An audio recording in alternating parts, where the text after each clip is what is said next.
Comment vivre des relations plus harmonieuses avec soi et les autres? C'est ce qu'on va voir aujourd'hui dans ce nouveau podcast. Alors déjà pour les personnes qui ne me connaissent pas, je m'appelle Alexandra et je suis professeure de yoga, coach et praticienne en massage thaï. Et j'accompagne les hommes et les femmes à se reconnecter à leur véritable nature, à se reconnecter à qui ils sont vraiment et également leur permettre de retrouver la joie, la paix et la sérénité intérieure. Donc là, je rentre d'un stage de yoga que j'ai donné dans le Vercors. Et il y a une de mes élèves qui m'a posé une question sur quelle est ma philosophie de vie. Et je me suis dit, tiens, c'est vrai que quand j'ai vu en tout cas son, son intérêt, voilà, de m'écouter, de voir un peu comment je vois les choses, je me suis dit comme quoi ça pouvait être sympa aussi d'en parler, de partager ça au plus grand nombre. Et peut-être que si tu m'écoutes aujourd'hui, ça pourra t'aider sur ton chemin. Donc, est-ce que je pète souvent des plombs? Comment est-ce que je vis ma relation avec moi et avec les autres? Je pense que euh, je vis et j'incarne différentes valeurs qui me permettent de vivre des relations plus harmonieuses. Et ces dernières années, la relation, c'est surtout avec moi-même que, j'ai donné ce nouveau tournant dans ma vie à cette relation-là avec moi et notamment par une manière de voir les choses. Ma philosophie de vie, peut-être que d'autres partagent la même et je t'inviterai vraiment à me partager en commentaire un petit peu si cette vision-là te parle. Donc elle s'incarne autour de 4 valeurs. Donc la première valeur, c'est la bienveillance. Je pense que c'est une de mes valeurs phares, la bienveillance.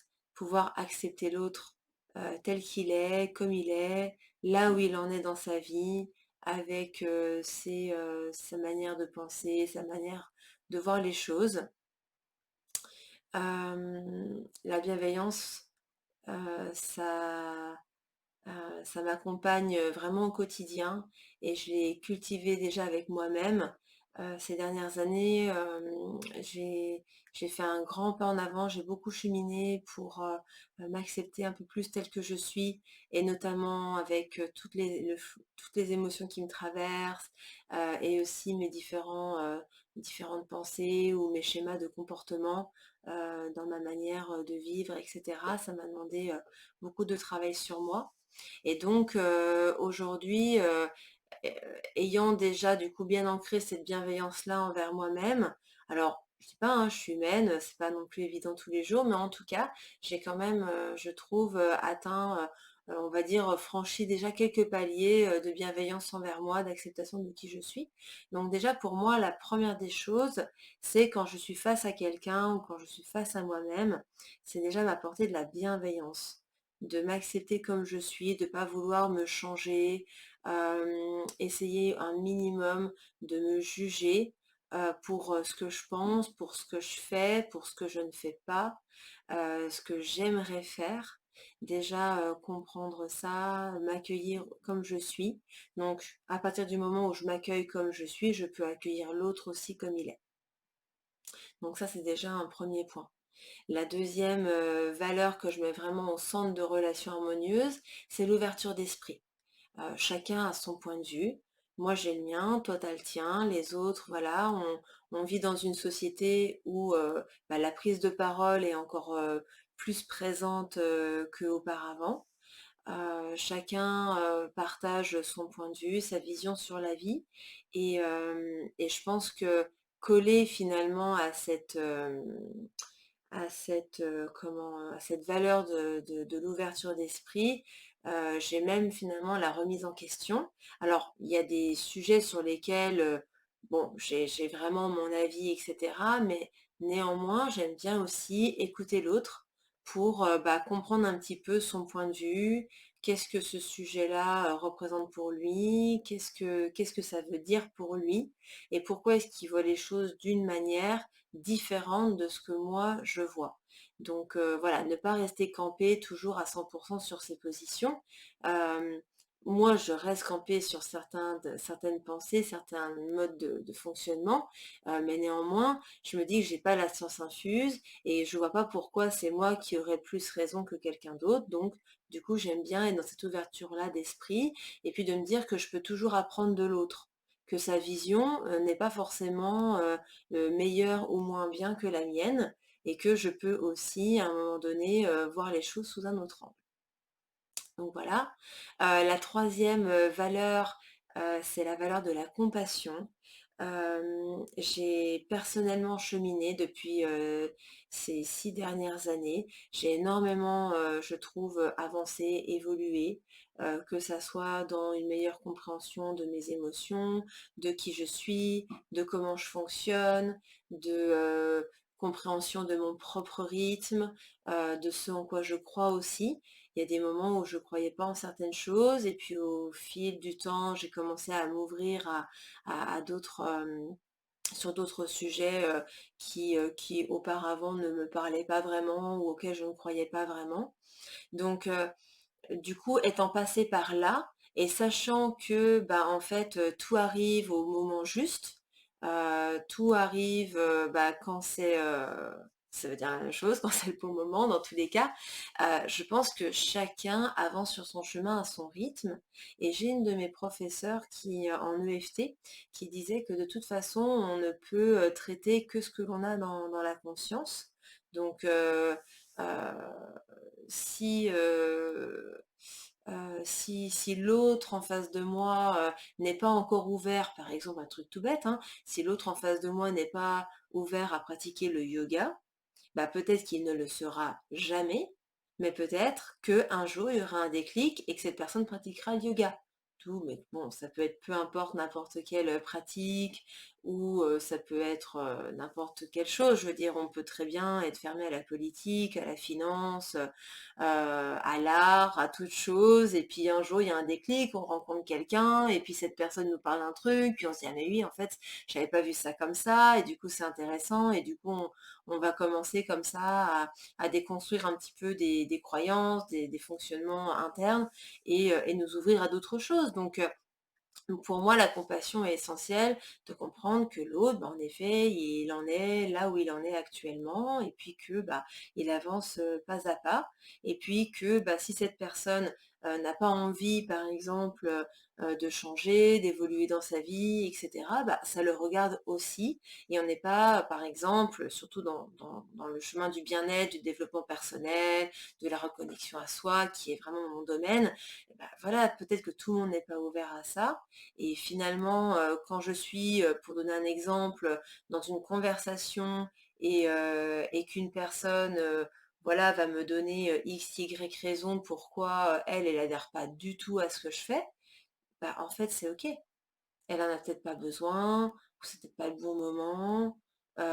Et peut-être que cette personne-là, par contre, est ouverte à d'autres choses qui lui conviennent beaucoup mieux que ce que moi je propose. Donc en fait, finalement, d'incarner déjà ces 3 premières valeurs, ben, c'est ce qu'est-ce que j'avais en tête à l'instant? Je suis perdue. J'ai beaucoup de choses en tête, qui me traversent là maintenant. Hem, S'ouvrir à ces 3 valeurs-là, accueillir l'autre tel qu'il est, comprendre qu'il est sur son propre chemin et qu'il avance aussi à son rythme, hem c'est aussi savoir aussi être justement, je dirais, à sa place. Et que ce qui est bon pour moi n'est peut-être pas forcément bon pour l'autre. Et surtout, j'ai appris ces derniers temps, je dirais, à ne pas prendre les choses du coup personnellement pour moi. Et je pense que ça vaut finalement pour, dans les liens sociaux où une personne peut nous dire des choses vraiment méprisables, vraiment méchantes à notre sujet, parler derrière nous, nous dénigrer. Et c'est ce que je vois un petit peu aussi vers les personnes que j'accompagne, comme quoi les liens sociaux, et notamment dans le travail, ou même dans le milieu, que ce soit associatif ou même familial, que finalement, ce que l'autre va dire, c'est aussi une perception qu'il a de lui-même. Donc ça, c'est encore un autre sujet. Donc là, j'ai vachement parlé de comment moi je perçois les autres parce que moi je suis passée par là et je peux comprendre que l'autre en soit là où il est et c'est OK. Et puis d'un autre côté, il y a aussi le fait de comment est-ce que l'autre se perçoit et comment moi je le fais travailler en face vis-à-vis de ça. Donc ça demande vraiment finalement, je dirais une autre valeur, c'est celle de l'humilité, de voir l'autre comme mon propre miroir. C'est-à-dire, un exemple, hem, je vois quelqu'un sur l'autoroute. Moi, je roule à 130. Je respecte le code de la route. Et là, je vois quelqu'un passer, je vois quelqu'un, pas forcément passer beaucoup plus, enfin énormément très vite, genre à 160 km/h, mais juste quelqu'un qui est un petit peu plus, à 140 ou à 150. Et du coup, je pourrais sentir que ça me titille. Ah mais c'est pas normal, ils roulent vraiment trop vite, ils sont imprudents et patati et patata. Et en fait, là, pourquoi est-ce que je vais juger, dénigrer cette personne-là? Parce que moi, je ne m'autorise pas à le faire, déjà. Mais par contre, là où il est le miroir, là où est le miroir, c'est qu'en fait, peut-être aussi que je n'assume pas quand j'enfreins les règles et que je roule plus vite. Parce que si je regarde ces dernières années depuis que j'ai le permis, il y a un moment, en effet, où j'ai doublé des personnes et que j'étais à 140 ou 150. Donc en fait, comprendre que l'autre est mon miroir, c'est se dire, bah en fait, j'agis de la même manière, alors peut-être pas dans la même situation, mais j'agis néanmoins exactement comme l'autre à d'autres moments. Et si l'autre agit d'une manière, c'est que ça vient aussi du coup choquer, impacter finalement une part à l'intérieur de moi qui, euh, qui ne se, qui n'ose pas, qui n'assume pas, ou qui pour elle c'est juste impossible de le faire. Voilà, ce genre de choses par exemple. Ça peut être aussi, je sais pas moi, dans une file d'attente, une personne qui va d'un coup comme ça bondir et vouloir passer devant tout le monde. Bah, sur le moment, ok, on est carrément contre ça, on peut juger l'autre, etc. Mais après, l'humilité, c'est aussi de se dire, attends, il est en train de faire ça, ou elle est en train de faire ça, peu importe. À quel moment est-ce que moi dans ma vie je l'ai fait une fois? Peut-être à un autre endroit, hein. Peut-être pas forcément à la CPM ou je sais pas où. Ça peut être tout à fait à un autre moment. Ou une personne qui coupe la parole, par exemple. Oui, sur le moment je suis choquée, elle m'a coupé la parole, ça se fait pas, etc. Mais à d'autres moments aussi, moi je me permets de couper la parole. Donc voilà, donc l'humilité aussi, ça peut énormément aider pour, voilà, comprendre aussi que du coup, si moi je blâme et je juge quelqu'un, c'est parce qu'il vient heurter en moi quelque chose que je n'accepte pas, quelque chose, qui est contraire au bon fonctionnement selon moi, selon mes propres perceptions et à la fois, du coup comprendre que si l'autre en face à un moment donné me dénigre, me juge ou parle de moi, c'est parce que justement, ce que je fais vient le heurter aussi en retour dans sa manière de voir les choses, dans ce qui est pour lui bon ou mauvais. Voilà, donc comment vivre des relations plus harmonieuses avec soi et les autres? Et bah du coup, c'est finalement réussir déjà à passer par une phase introspective, c'est-à-dire apprendre à se comprendre, à voir un petit peu comment est-ce qu'on fonctionne, décrypter un petit peu aussi nos croyances, ne pas nous laisser prendre par tout ce flot intérieur de pensées, de croyances, de ce qui est juste, pas juste, etc. Et puis finalement, comprendre que on est façonné, on a été éduqué dans une société, dans une culture, dans, voilà, dans une culture familiale, sociétale et que forcément, bah, nos modes de pensée, notre vision, ce qui est là présent en nous, bah, provient finalement de tout, de ce qui s'est passé dans nos années scolaires, au sein de notre famille, dans le lien avec nos amis, dans le lien avec plus tard avec le monde professionnel. Et puis au global, voilà, dans notre propre pays, la culture de notre propre pays, du continent, etc. Et puis au-delà, si on voyage, de tout ce qu'on peut du coup recevoir des peuples, des coutumes, voilà, d'autres pays.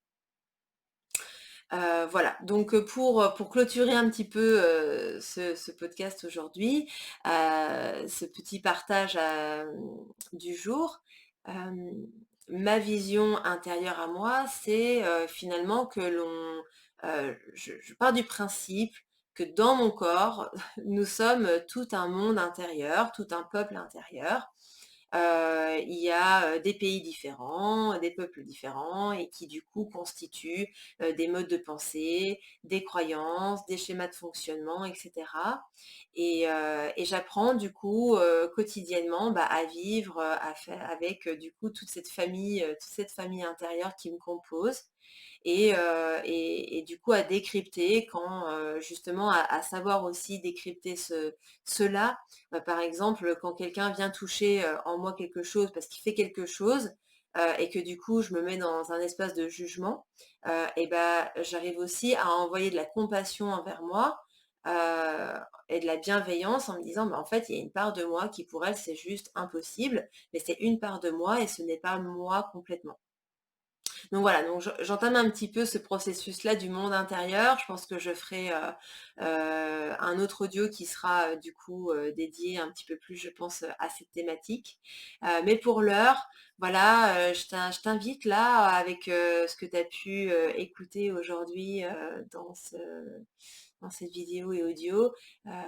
Voilà, quel est ton positionnement? Qu'est-ce que tu en penses? Qu'est-ce qui fait sens pour toi?